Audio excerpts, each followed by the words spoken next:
에스겔 22장 29절부터 31절까지 제가 읽습니다. 이 땅 백성은 강포하며 늑탈하여 가난하고 궁핍한 자를 압제하였으며 우거한 자를 불법하게 학대하였으므로 이 땅을 위하여 성을 쌓으며 성 무너진 데를 막아서서 나로 멸하지 못하게 할 사람을 내가 그 가운데서 찾다가 얻지 못한 거로 내가 내 분으로 그 위에 쏟으며 내 진노의 불로 멸하여 그 행위대로 그 머리에 보응하였느니라. 나 주 여호와의 말이니라. 아멘. 에스겔 22장 30절을 보면 이 땅을 위하여 성을 쌓으며 성 무너진 데를 막아서서 나로 멸하지 못하게 할 사람을 내가 그 가운데서 찾다가 얻지 못한 거로 이 땅을 위하여 성을 쌓는다. 적이 침입하고 공격할 때에 성을 쌓아서 방비하고 막는다. 또한 성 무너진 데를 막아 성 무너진 데로 적군이 침입하며 공격하기 때문에 성 무너진 데를 지키는 거죠. 그렇게 막아서 나로 멸하지 못하게 할 사람. 하나님께서 성 예루살렘 성, 하나님께서 어느 나라 어느 민족을 심판하실 때 하나님께서 어느 나라 어느 성 무너진 곳은 결국은 죄악이 가득한 그곳이죠. 그곳을 심판하시고 공격하실 때 하나님을 막는 사람, 나로 멸하지 못하게 할 사람, 그 사람을 하나님께서 찾았다. 그러나 찾지 못했다. 어리석은 사람들은 이것을 중보기도라고 생각합니다. 그러나 결코 그렇지 아니합니다. 중보기도, 예루살렘이 함락당하기 전에, 유다가 함락당하기 전에 사람들은 울부짖었습니다. 베옷을 입고 재에 앉아 울부짖었습니다. 그러나 하나님의 사하심을 얻지 못했습니다. 기도가 아니라 삶이다 그 말이에요. 하나님께서 찾는 사람은 내가 예루살렘 너희가 선지자 너가 예루살렘을 바삐 돌아다녀 보아라. 정말 공의를 행하며 하나님 앞에서 의롭게 정직하게 사는 사람이 한 명이라도 있는가 찾아보아라. 그 사람을 이야기하는 것입니다. 그 말씀은 예레미야에가 있지. 에스겔 22장 말씀은 하나님께서 그 사람, 하나님의 심판을 임하지 않게 할 사람을 찾는다. 그런데 그 사람이 없다. 그 사람이 되어야 한다고 말씀하시는 것입니다. 우리는 기도만 하고 우리의 삶을 돌아보거나 점검하지 않습니다. 어떤 면에서 대한민국의 시기와 시대가 굉장히 심각합니다. 군대는 문이 항상 뚫렸고 열렸고 최근에도 동해안, 서해안 양쪽 다 뚫렸습니다. 그런 일이 벌어지고 있는데도 아무렇지도 않습니다. 2019년부터는 군인들을 교육하는 교재가 그 전과는 아주 달라져서 이것은 군인을 위한 안보 교육이 전혀 아닌 이상한 것이 되고야 말았습니다. 점점 친북 행보, 친중 행보는 강렬해지고 반미와 반일은 부추겨 올라가서 지금까지 일본이 대한민국을 도와준 것 또한 일본이 없으면 대한민국이 존립하기 어려웠다, 경제 성장하기 어려웠다 말할 수밖에 없습니다. 마찬가지로 미국도 마찬가지입니다. 미국이 아니었으면 대한민국은 해방되지도 성립할 수도 없는 나라였습니다. 미국이나 일본을 절대적으로 옹호하자는 게 아닙니다. 정말로 무엇이 바르고 옳고 의롭냐 그 말이에요. 일본과 맺은 조약도 1965년에 박정희 대통령 때 맺은 조약과 2015년인가요? 10몇 년인가? 박근혜 대통령과 맺은 조약. 그래서 모든 것이 정리되고 오히려 일본에서 엄청난 돈을 투자하여서 그래서 이제 문제가 되는 부분을 조치하는 쪽으로 갔는데, 그러한 국가 간의 조약을 전 정권이 했어.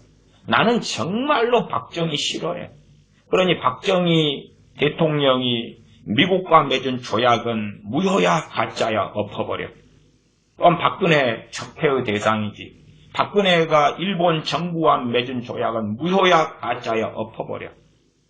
문재인이 대통령이 된 다음에, 그런 다음에 일본에 먼저 전화해서 좀 이제 주변국과 수상과 전화한 첫 통화가 뭡니까?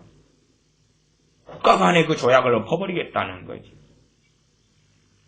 그러면 정말 그것이 악이냐, 그것이 의냐 하는 것입니다. 그러한 대한민국의 상황 속에서 정말 그리스도인은 어떻게 해야 될 것이냐. 지금 시대는 참 어리석어진 기독교인들도 많습니다. 이쪽이든 저쪽이든 좌측 좌파 기독교인들, 또한 어느 시대 어느 상황으로 대한민국이 가고 있는지도 관심도 없고 모르는 기독교인들, 그 다음에 우파 기독교인들. 우파 기독교인들이라고 해서 왜 안 어리석고 안 악하겠습니까? 자, 우파 기독교인들이다. 대한민국의 상황을 나는 알고 있어. 그러면 의로워진다? 아니면 자유민주주의를 위해서 투쟁하기 때문에 의로워진다?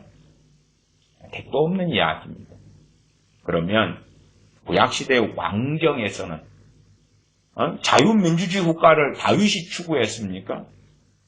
사도 바울이 추구했습니까? 베드로 사도가 추구했습니까? 그때의 신약시대의 시스템도 왕정이라요. 헤로드 왕이 있었고 로마 제국 안에 있을 때는 로마의 가이사가 있었고, 주님께서도 가이사의 것은 가이사에게, 하나님의 것은 하나님께 드리라. 그 당시에 자유민주주의를 추구했던 하나님의 사람이 누가 있냐 그 말. 자유민주주의를 추구한 게 아니라 왕경 시스템 하에 있었고 노예제도, 종제도가 있었기 때문에 미개하고 잘못된 거냐? 그럴 리가 없죠. 다른 말로 우파 지향적 기독교인이다. 옳고 의롭냐? 말이 되는 소리를 해야지. 대한민국의 지금 상황에서 가장 시급한 건 정말 뭔가를 아는 기독교인이 해야 될, 심지어 모르는 기독교인들이 해야 될 가장 중요한 과제는 골방으로 들어가는 것입니다. 미안한 이야기입니다만은 아스팔트로 가서 투쟁하는 것이 아닙니다. 물론 할 시간도 할 여력도 있으면 하시라 그 말이에요. 그러나 우선순위가 있습니다. 가장 먼저 필요한 것이 있다 그 말이에요.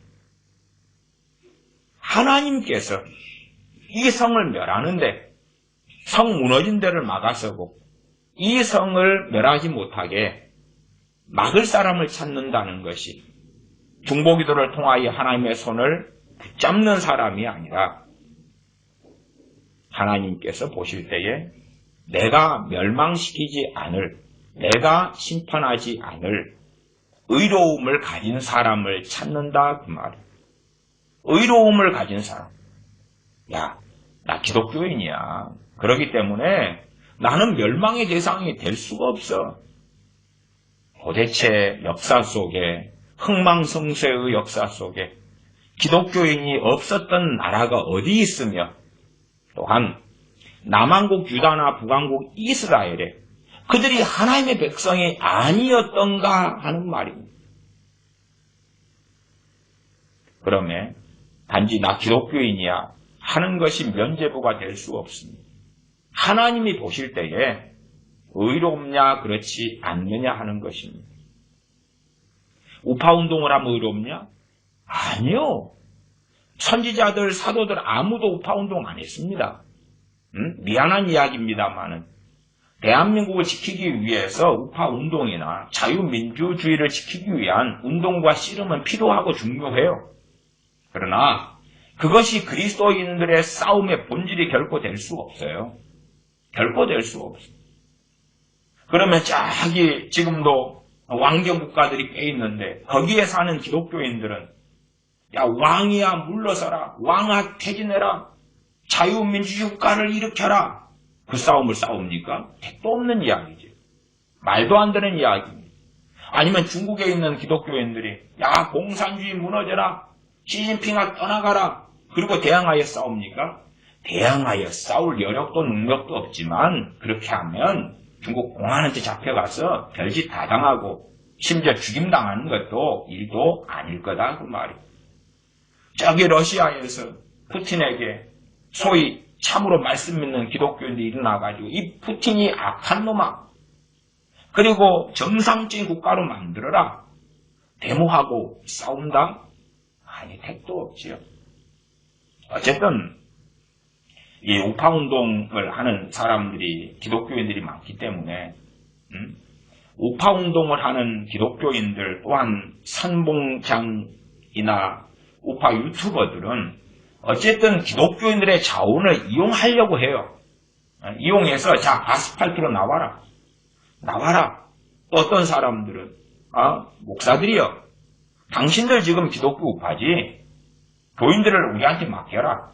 우리가 데리고 싸우겠다. 대정부 투쟁을 하겠다. 교인들을 보내주라. 교인들이 어디 로봇이고 기계고 목사가 이번에 누구 우파운동 하는 사람이 서울 광화문에서 모이기로 했는데 500명 보내달라 그랬습니다. 자 500명 얼른 가세요. 그러는 것이 교회입니까? 답도 없는 이야기지.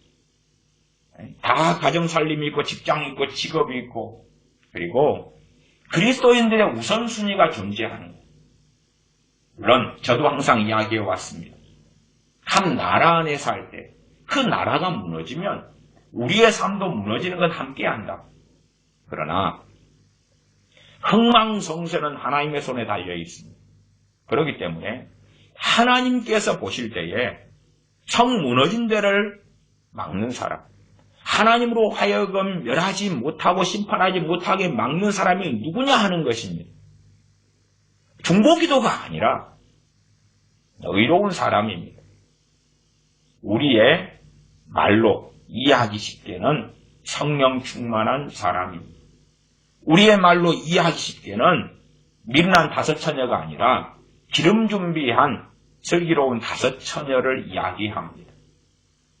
중보기도 하면서 하나님 나라를 살려주시옵소서. 그러니까 살아날 것 같지요. 그러한 기도운동이 한국교회 안에서도 꽤 일어나고 있습니다. 저녁마다 인터넷, 유튜브 등을 통하여 하나님 대한민국 살려주시옵소서. 맞게 보이죠. 그런데 그렇게 해서 살아나는 건 아니에요. 이스라엘 백성들이 고통을 당할 때마다 아우성을 치고 울부짖었어요. 그래서 울부짖은 그 첫날에 하나님이 들어주셨냐? 그것도 아니고 심지어는 몇 년도 혹은 10년, 20년도 흘러갔다 그 말이에요. 그때 하나님이 들어주셨냐? 그랬을 수도 있고 아닐 수도 있어요. 그건 그렇게 간단한 이야기가 아니거든요. 최소한 그들이 기도할 뿐만 아니라 그들의 악을 버리고 그들이 주님 앞에 깨끗해져 가는 것. 그것이 하나님의 들으심을 받는 핵심적인 일이에요. 그런데 단지 그냥 기도한다. 딴 사람들은 기도하지 않는데 나는 대한민국을, 우리 교회는 대한민국을 위해 기도한다. 중요한 것은 내가 하나님 보실 때에 거룩한가 깨끗한가 하는 것입니다. 묵은 땅을 기경하는 것입니다. 과거에 연탄 불 위에서 속옷 같은 빨래를 할 때는 찌든 빨래이기 때문에 펄펄펄 끓였습니다. 왜? 묵은 때 찌든 때가 많기 때문에 그냥은 안 되죠. 요즘도 세제들이 많이 나와서 이 찌든 때를 전문적으로 빠지게 하는 세제들도 발전돼 왔지 않습니까? 또한 아주 심각하게 있는 때가 있으면 화장실 같은 데나 이 락스 같은 걸 이용해서 그냥 세제가 아니라 깨끗하게 바꿔 빨지요. 제가 큐티 같은 것을 항상 경계합니다. 큐티 자체가 악이 아니에요. 왜 경계하냐? 자, 우리가 불을 붙인다고 합시다. 응? 장작에다 불을 붙여요. 불을 붙일 때에 이제 종이도 좀 필요할 수도 있고 아니면 굵은 장작 말고 작은 가지들이 필요하겠죠. 성냥이나 라이터도 필요하고. 그러면 그때 작은 가지를 혹은 뭐 갈대 같은 거나 쉽게 불타는 종이 같은 비슷한 것을 갈대 한 20개, 20가닥 정도 주워온다. 그럴 때에 지금 그렇게 불을 붙여야 되는 상황이면 20가닥 주워온다 그러면 주워와야죠. 근데 한 가닥 주워가지고 놔두고 그 다음에 하루 지나고 이튿날 또 한 가닥 주워서 가져오고 3일 지나고 셋째 날 또 한 가닥 주워서 놔두고 20가닥이니까 20일 걸리겠죠. 하고 5일째 됐는데 비가 내려요. 다 젖어버렸네요. 불은 안 붙겠죠. 불은 안 붙을 뿐만 아니라 그래도 그런 갈대 같은 거라도 좀 충분히 있어야지 잔 나무가지 역할을 해서 장작에 불이 붙는데 소용될 거 아니에요. 특히가 어떨 때 어떤 사람이 괜찮냐 그러면 이미 불 붙어버린 사람, 성령 충만한 사람은 괜찮은데 성령을 소멸하고 영적으로 쇠락한 사람은 그걸로 살려낼 수 없어요. 자, 불을 좀 붙였다고 합시다. 아직 장작에 불 붙은 게 아니고 갈대 같은 거나 종이에나 불 붙었어요.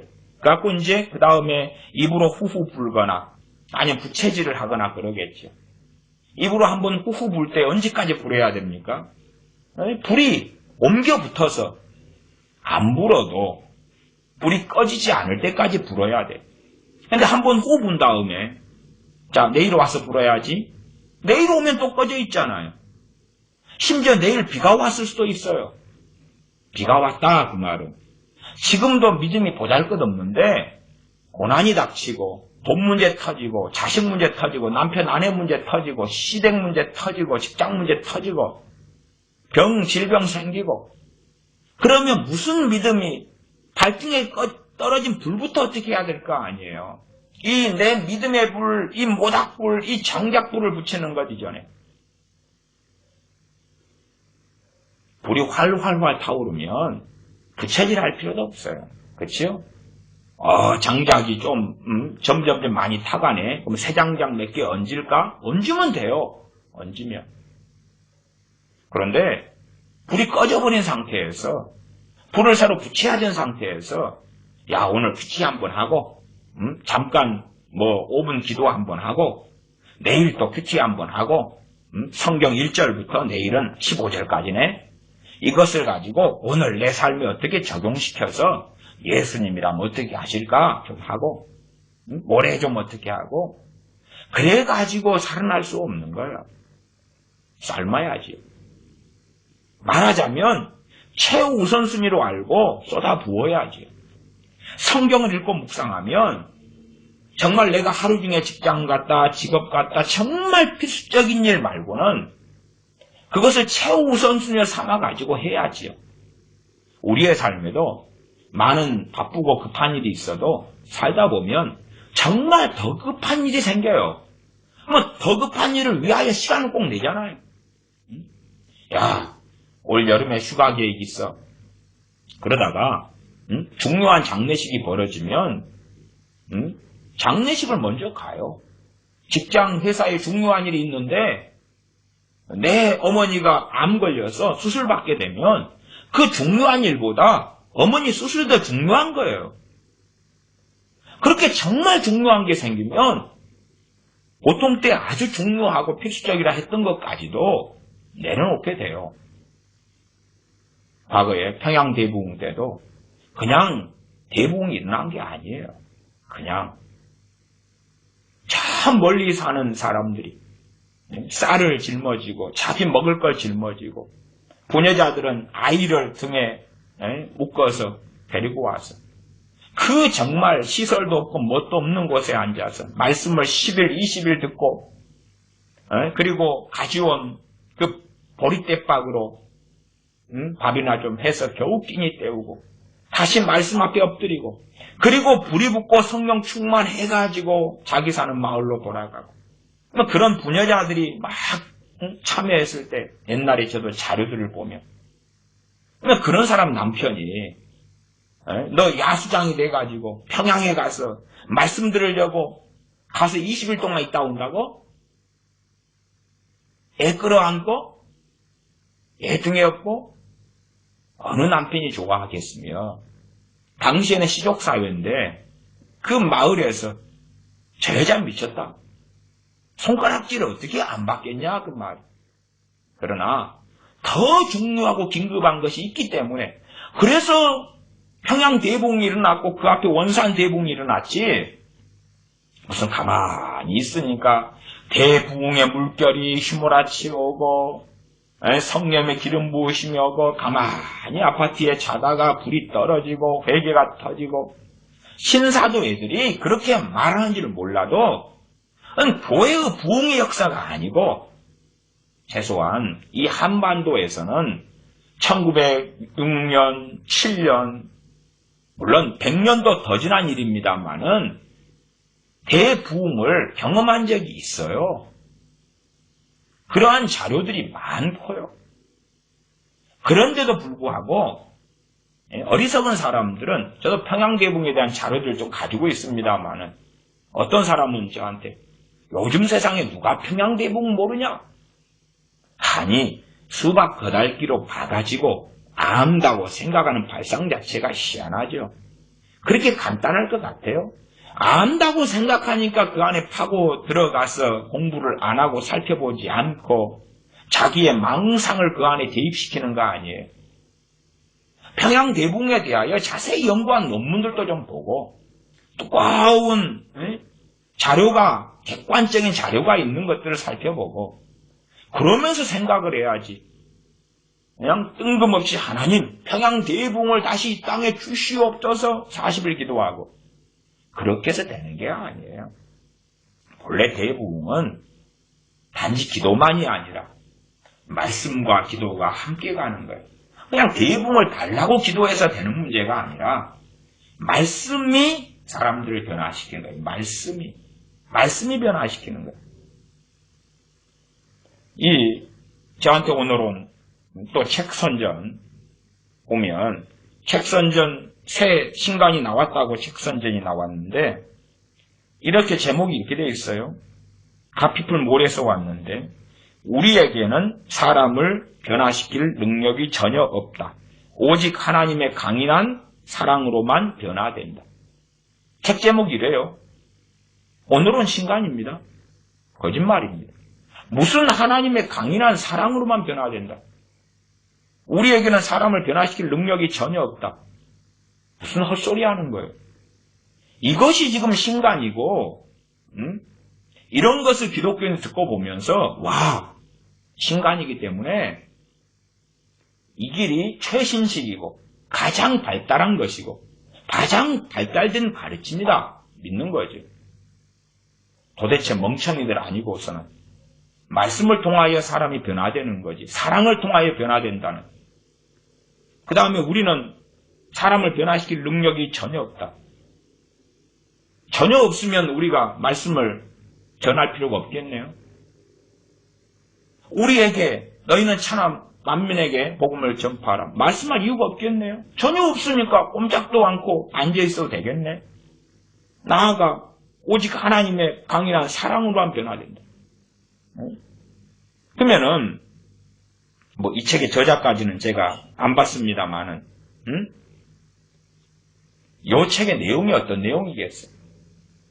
그러한 것을 가지고 현혹시키는 유감스럽게 자 지금 말하는 책 제목이 옳다 맞다 그리고 이제 뭘 가지고 하겠어요? 성경구절 가지고 하지.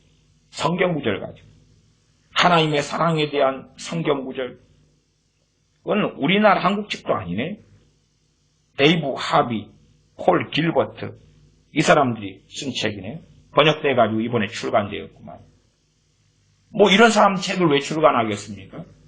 유명한 사람들이니까 그렇지요. 유명한 사람들이니까. 외국 사람들 번역할 때에 유명세 없으면 안 팔리죠. 출판사 망하지요. 적자 보지요. 유명한 사람들이란 이야기는 이 사람들 한국계나 끼고 그리고 미국이다 그러면 미국에서 상당히 인정받고 존경받고 사람들이 따르고 그래서 미국이란 미국이 개판이 된 거라요. 미국에서 돈 좀 벌어먹었다고 말이에요. 미국 크리스천들이 야, 이 책 보고 이 사람 유명한 사람 가르침 받고 오 할렐루야 아멘 정말 맞군요 해가지고 인기 끄니까 야 한국에도 이 책 하면 적자 면하고 돈 좀 벌겠다 흑자 좀 보겠다 그리고 번역한 거예요. 대단한 사명감 때문에 출판사가 책을 번역했을 때는 있었으나 옛날입니다. 옛날. 왜냐하면 지금은 출판사가 너무 많잖아요. 많아서 문제가 되는 건데 옛날에는 적자 보면서 자기 돈 집어넣으면서 사명감 때문에 과거에 60년, 70년, 80년대 언제까지 하는 이야기예요. 이런 가르침들이 가장 진식, 가장 고급. 예레미야서에 뭘 말씀합니까? 옛적 길 곧 선한 길로 행하라. 옛적 길 곧 선한 길. 이건 새 길. 업그레이드된 새 길을 보여주겠다. 하나님의 사람들이 하나님이 보실 때에 야 정말 이 성을 이 나라를 보존할 가치가 있다. 그것은 성령 충만한 사람들이 많을 때에 성령 충만해야지만이 성령님을 따라가고 하나님과 동행할 수 있어요. 뭐 계시받고 음성 들어서 동행하는 게 아니에요. 물이 있어야 헤엄을 치지 땅 짚고 헤엄치는 것은 사람들이 보면 비웃잖아요. 비웃어. 참 미친 사람이네. 길바닥에서 헤엄친다고 막 있으면 정신 나간 사람이잖아요. 수영장을 가든지 바닷가 가든지 강물 속에 들어가든지 물이 있어야 헤엄치죠. 마찬가지로 성령님의 역사하심과 부어주심이 있어야지만이 거기에서 나아간단 말이에요.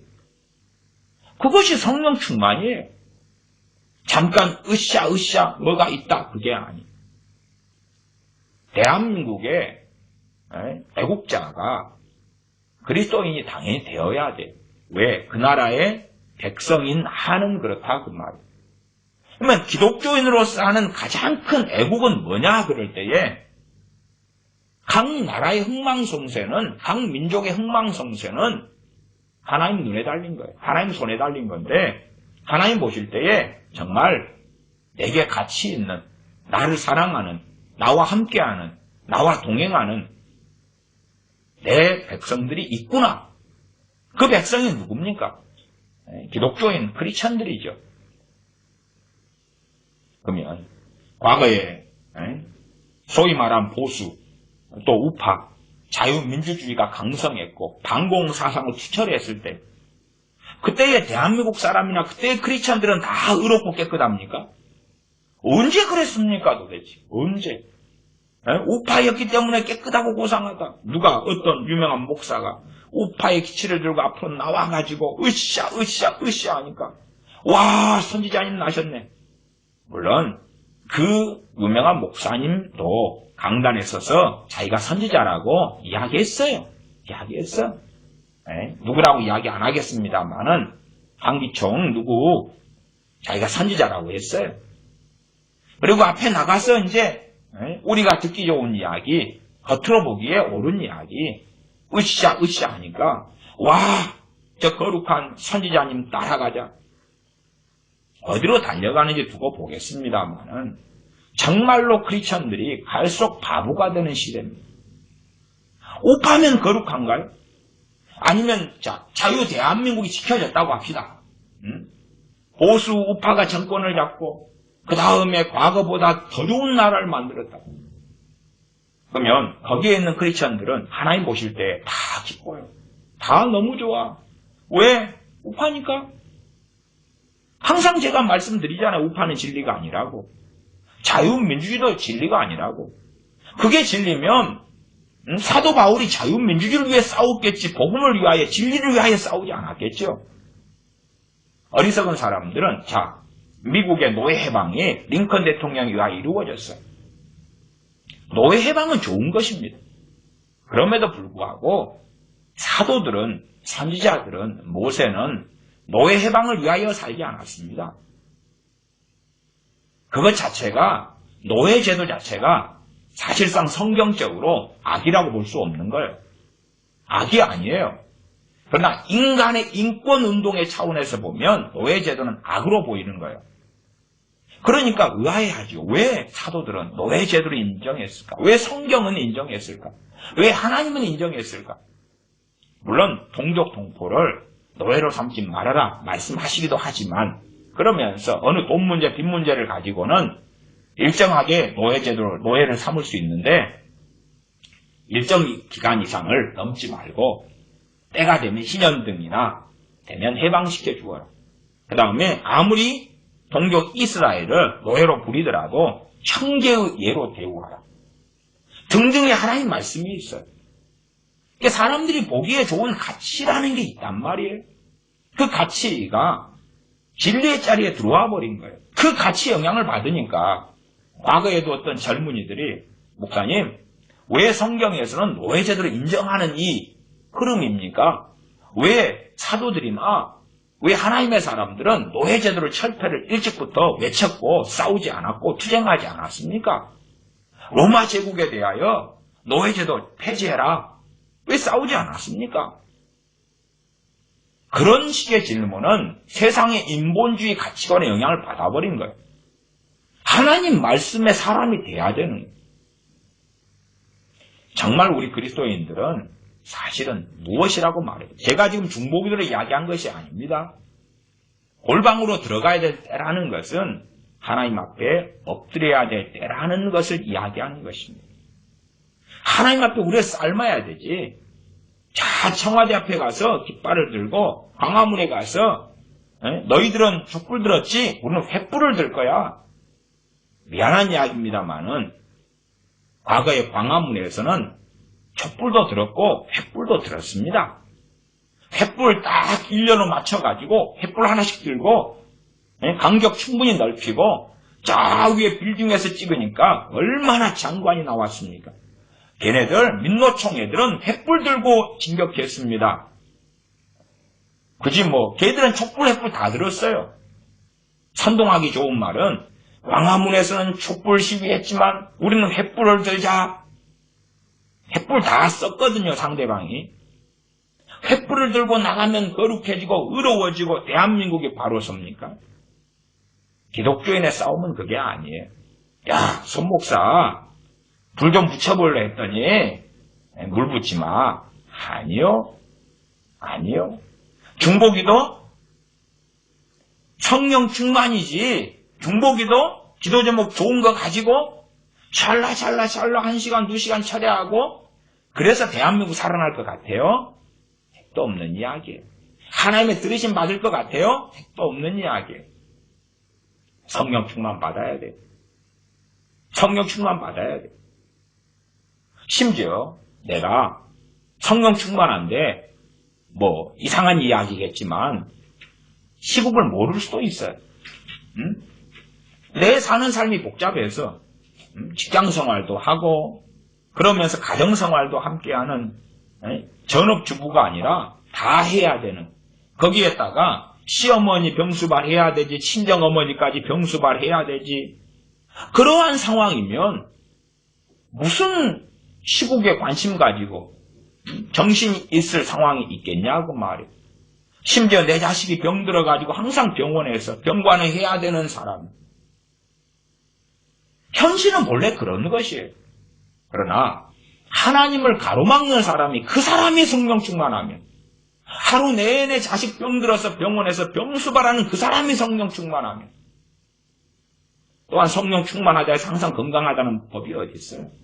병들어 누워있어서 거동 못하는 어디 광화문에 가서 투쟁하지 못하는 아스팔트에 가지 못하는 그 환자가 성령 충만하다면 하나님의 들으심을 얻죠. 우파운동하는 사람들은 자기들만의 정답표를 세워놔요. 자, 여기에 동참해라. 그 다음에 가장 동원하기 좋은 세력이 뭐냐 그러면 교회거든요. 왜? 내가 우파다 모여라 하지만은 다른 데는 이미 단체가 결성되어 있지 않은 것이 대부분이잖아. 교회라는 건 이미 단체가 모여 있으니까 100명이든 200명, 500명, 1000명이든 때로 10,000명이든 있으니까 자, 교인 10,000명 여러분, 광화문으로 나갑시다. 그리고 목사는 지도력이 있고 담임 목사고 영향력이 있으니까 나갑시다. 10,000명이다 그러면 어이고 그래도 한 몇천 명은 나가겠지. 사람 동원력이 있고 큰 교회면 재정이 있으니까 자금 동원력도 있고 그렇게 해서 목사 당신들 교인들을 우리한테 보내고 자금도 보내. 뭐 우리가 데리고 선동하고 원하는 데 끌고 가서 나라를 대한민국 보수 우파 나라로 만들어버릴게. 그리스도인은 그 싸움하는 거 아니에요. 그래서 만만한 게 이제 우파 목사들인데 교인들 내놔 보내줘. 어디 기독교인들은 그 싸움하는 거 아니에요. 아니 도대체 자유민주주의 국가에서 살았을 때가 기독교인들이 얼마나 있었냐고 막. 우리 한반도로 합시다. 복음이 1880년대에 들어왔어요. 그때는 조선이었습니다. 조선. 거기에서 자유 대한민국을 위하여 선교사들이 싸웠고 혹은 복음이 들어와서 세워진 교회 세례받은 교인들이 싸웠습니까? 안 싸웠죠. 뭐 가지고 싸웠습니까? 복음 가지고 싸웠죠. 싸운 게 아니라 영혼을 구원하려고 애를 썼죠. 진리를 증거하려고 애를 썼지. 조선의 왕이여 독재, 전제, 최소한 법치는 해라 이 못된 놈아. 그리고 싸우지 않았다고 막. 흥선대원군 이놈아 지금 상황에 세국 정책을 하면 다 말려 죽어. 붙어먹을 나라하고 붙어먹어야지. 그 싸움 안 했다고 막. 부감스럽게. 또한 그걸 했다 해도 효용 자체도 없고 조금 있다가 대한제국을 선포하지요. 물론 뭐 역사적으로 그냥 조선의 계속이다 보긴 하지만 어쨌든 대한제국으로서 헌법을 선포하고 그 위에 헌법 위에 짐 황제인 내가 있다 하는 정신 나간 마지막 소위 황제가 있죠. 헌법 위에 내가 있다. 짐이 헌법 위에 있다. 그건 정신 나간. 그러나 그 정신 나간 인간을 아주 많이 미화시키죠. 미화시키죠. 사실 미화시키는 이유가 존재해요. 어쨌든 그 다음에 이제 참 신앙과 믿음이 한반도에 강렬하게 전해졌을 때가 일제시대입니다. 일제시대. 물론 일제시대 전에 대한제국 때에 평양대부흥과 원산대부흥이 일어나요. 객관적으로 1910년에 한일합방 되니까 1910년에 평양대부흥 그 앞에 원산대부흥은 10년 이전이니까 1907년, 6년, 5년 이럴 때니까 그 다음에 이 불길이 이제 한반도 전역으로 평양에서부터 서울로, 목포로, 전라도로, 경상도로 퍼나르는 사람들이 있으니까 뭘 퍼나릅니까? 그냥 불교? 아니요. 말씀요. 말씀. 진리요. 그러면 그 한반도 일제시대에 자꾸만 어떤 교회하고 독립운동과 연관시키려는데 기독교인들이 독립운동 했어요. 그러나 거기에 상그럼 더 나아가면 어리석어졌어요. 어리석어졌어요. 왜? 그들의 최종 목표가 뭐가 된 겁니까? 독립을 위하여 싸우는 게 된 거예요. 그러니 어리석어진 거예요. 마치 유대인들하고 비슷하게 됐지요? 유대인들이 로마의 식민지로 있다가 싸웠지요. 싸웠지요. 야, 우리 땅을 왜 너희가 먹었어? 왜 우리를 식민지로 만들었어? 으쌰. 그러면 일제시대 안에서도 사실은 여러 부류가 존재해버려요. 기독교인들 안에서도. 자, 독립을 위하여 투쟁하고 싸우는 게 가장 큰 정의고 공이고 하나님이 기뻐하시는 거야. 싸우자, 으쌰. 미안합니다만은 그건 잘못된 길이었어요. 잘못된 길이었어요. 거기에 목사들이 동조하는 사람도 많았고 교인들도 동조하는 사람도 많았고 그러니까 자연스럽게 독립군 가운데 후반으로 가면 일제시대 후반으로 가면 공산당들이 들어와요. 소련의 자금을 통하여 또한 소련의 자금이 김일성을 통하여 들어와가지고 공산당 세력이 그리고 그때 이미 좌파 목사들이 만들어졌어요. 좌파 목사들이. 그 다음에 겉으로 볼 때에 독립이라는 건 신성한 가치인 것처럼 보여지고 거룩한 것인 것처럼 보여져서 교인들을 동원할 수 있는 거죠. 헌금 좀 내놔라. 그리고 교인들에게 독립을 위하여 기도를 시키는 거죠. 옳게 보이죠. 선하게 보이는 거죠. 누구 눈에요? 사람 눈에. 우리는 한 나라의 백성으로 살지만 그러나 그 나라를 위한 싸움을 하는 게 아니에요.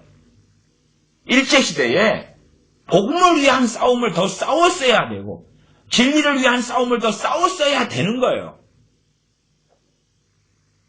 어쨌든 신사참배 문제나 여러 복잡한 것이 존재합니다만은 신사참배 문제도 결국은 진리와 복음을 던져버렸기 때문에 벌어지는 일 아니겠어요? 어느 시대가 되면 사람들이 요구하는 것이 있다 그 말. 교회에 요구하는 것이 있고 우리 크리스천들에게 요구하는 것이 있어요. 거기에 맞춰서 가는 게 정의처럼 느껴지고 그러나 사실상 자유민주주의의 맛을 보고 이 한민족이 와 자유민주주의네 한 것은 100년도 안 됐어요.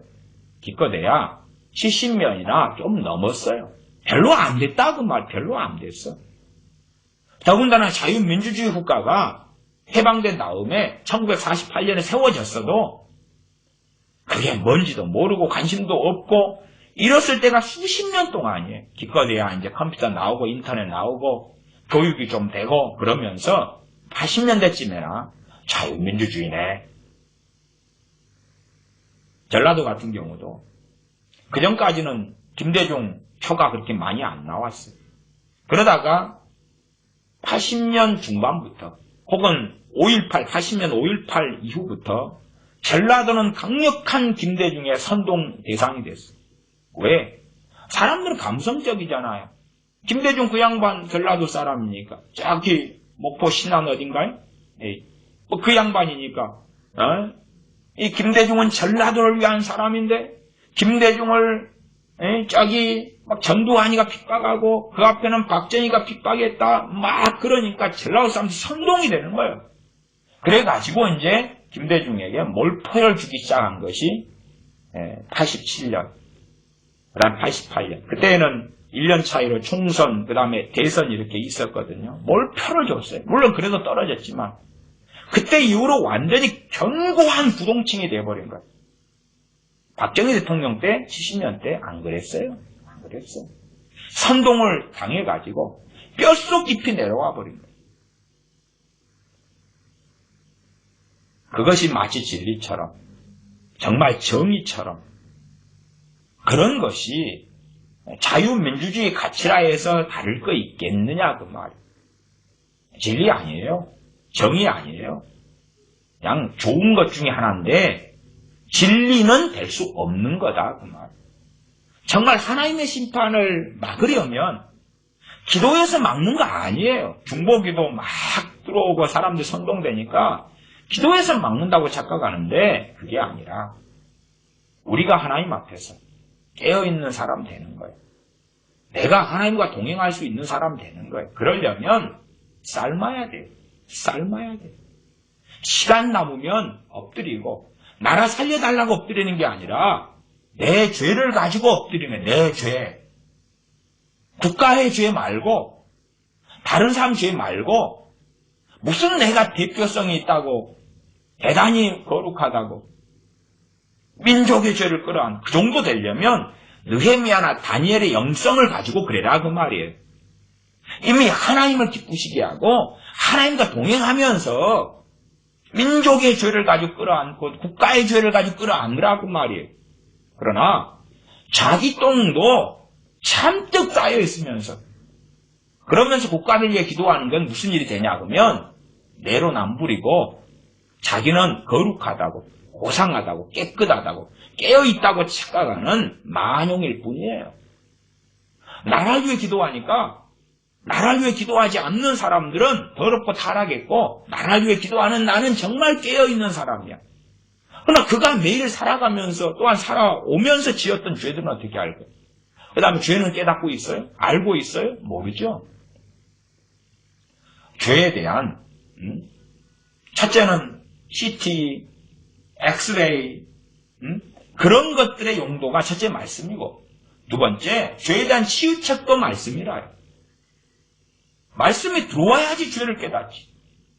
그러면 단지 알량하게 한국의 큐티처럼 몇 절 읽어가지고 그 장작에 불 붙일 수 있냐? 더군다나 장작이 다 비가 와서 다 젖었으면 어떻게 알고, 풀도 다 젖었고 장작도 젖었고, 그러면 이제 불 붙이려면 요즘 같은 이 시스템화된 라이터가 있고 성냥이 있고 기름을 붓고 이런 시대가 아니라고 그냥 우리가 저기 무인도에 있는 사람이다 생각해 보십시다. 그러면 비가 잔뜩 내려 다 젖었다. 그래서 불 붙이려면 대나무, 마른 대나무가 있는가? 그러면 겉면에 젖었겠죠? 그걸 깎아내야 돼요. 칼도 없고. 아니면 나무가 있으면 겉은 젖었으니까 더 부서뜨려 봐야 돼요. 썩은 나무를. 말라 비틀린 나무를. 그럼 안에가 마른 부분 좀 나오겠죠? 그런 것 좀 모아가지고. 젖은 나무 불 붙이는 것은 마른 거 불 붙이는 것보다 쉽지 않아요. 그러나 조금 뭔가를 하다가 입김 한번 불었다가 다시 내일 와서 또 불어야지, 모레 와서 해야지. 아마 그런 상황에 100년, 1000년 돼도 안 되는 거예요. 내가 성령 충만하면 그러면 여유 있어요. 여유 있어. 네, 영화도 볼 수 있고, 그렇잖아요? 드라마도 볼 수 있고, 쇼핑도 하고, 외식도 하고. 왜냐하면 난 불붙어 있거든요. 나는 말씀이 있거든요. 은혜가 있거든요. 그러니 어쩌다가 장작만 얹어주면 된다고 말이에요. 그런 사람이 하나님께 필요한 거예요. 그런 사람. 로마 시대의 로마 교인들 가운데 누가 자유민주주의의 가치를 든 사람이 누가 있냐 그 말이에요. 없어요, 아무도. 그런 건 몰라요. 몰라, 잘 몰라요. 황제시대, 로마의 황제시대, 호민정 시대, 집정관 시대 막 그래도 잘 몰라요. 잘 몰라. 그러면 참으로 지금은 우리가 골방에 들어갈 때 나라와 민족을 위한 기도 이전에 내가 정말로 하나님 보실 때에 성령 충만하며 주님께서 나를 맞이하러 오실, 나와 만나 주실 그러한 슬기로운 다섯 처녀냐 그 말이에요. 그런 사람이냐 그 말이에요. 그러지 자기가 준비도 되지 않은 상태에서 매일 오 예수님 마르나타 어서 오시옵소서, 빨리 와주시옵소서 그렇게 외친다고 빨리 오시는 건 결코 아니죠. 그런 어리석은 길에 들어가지 말고 먼저 자기가 깨어나야 돼요. 자기가 깨어나야 돼요. 자기가 깨어나야 돼요. 그 상태에서 극단적으로 대한민국이 하나님 주는 환란에 들어간다고 합시다.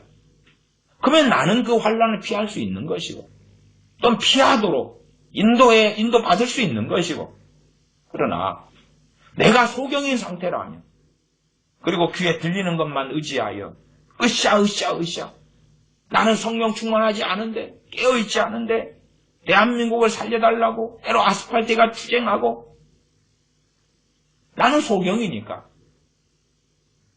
어느 때 어느 상황이 와도 알 수 없는 사람이 되는 거예요.